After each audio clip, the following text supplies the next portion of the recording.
It's National Farmers Market Week, and federal officials celebrate it by boosting the number of markets that accept Supplemental Nutrition Assistance Program, or food stamps.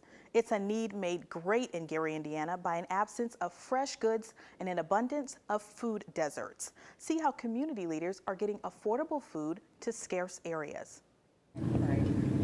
Gary just needs to come back to life. 71-year-old Errol Hefner knows downtown Gary, Indiana well because he moved here at the age of 1. I would say 1944. We had all kinds of Gold Blasters downtown, Sears, Gordon's, Hellfish, Walgreens. We could walk. But the streets, once filled with shopping options, are sparse. The block at 15th and Massachusetts, once boasting the John Stewart Settlement House, a 20th century safe haven for African American migrants, is now a place where fresh food is rarely found. This is a food desert. It's bad when you don't have a grocery store nearby, because then some people, older, don't have transportation, can't travel, or transportation don't go to certain areas. And then for a grocery store, if you do take public transportation, you're limited to what you can buy. A 2012 study from the Northwest Indiana Regional Planning Committee shows 20 Northwest Indiana areas meet the United States Department of Agriculture's definition of a food desert.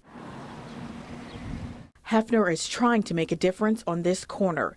As a trustee at Christ United Methodist Church, he volunteers to grow crops at the church's Stewart House Urban Farm and Gardens, named after and placed in the same spot as his first Gary home. Although we don't have the building here anymore, it's just history. From a pastoral point of view, I think what the Stewart House once was for the African American community was to bridge the gap. Nice tomatoes. It is hollow ground.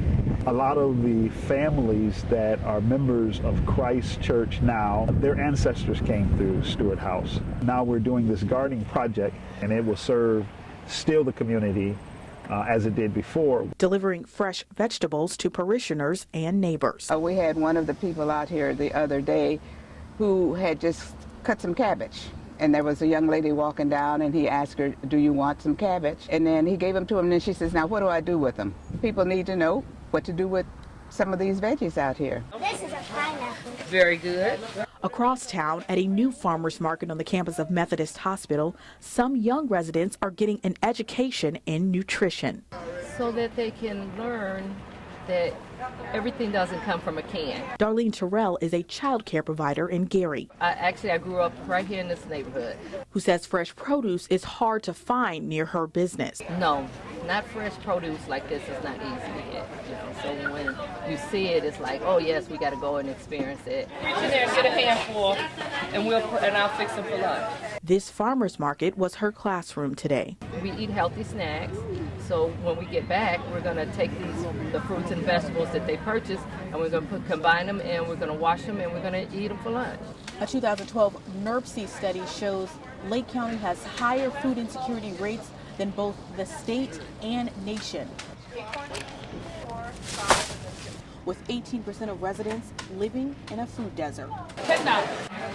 USDA Undersecretary Kevin Concannon says more farmers markets across the state are accepting Supplemental Nutrition Assistance Program, or SNAP, to fill a gap. It encourages people to buy fruits and vegetables locally grown, less processed, and two, it puts dollars back into those local economies in the form of farmers. It does take a car to go to my grocery store. Shoppers say proximity makes a difference in healthy food options. There needs to be a place where people can just walk in and get healthy food. Local experts say the community has responded when given a chance to get fresh goods. We had over $3,000 worth of product, and we sold more than 75% of what we had.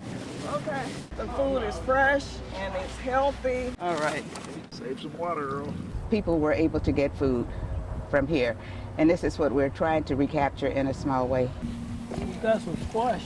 It was holy ground then. Is it still kind of reverent now? Yes, I believe so. I would say so. More information about area farmers markets and the Stewart House Urban Garden can be found on our website, lakeshorepublicmedia.org.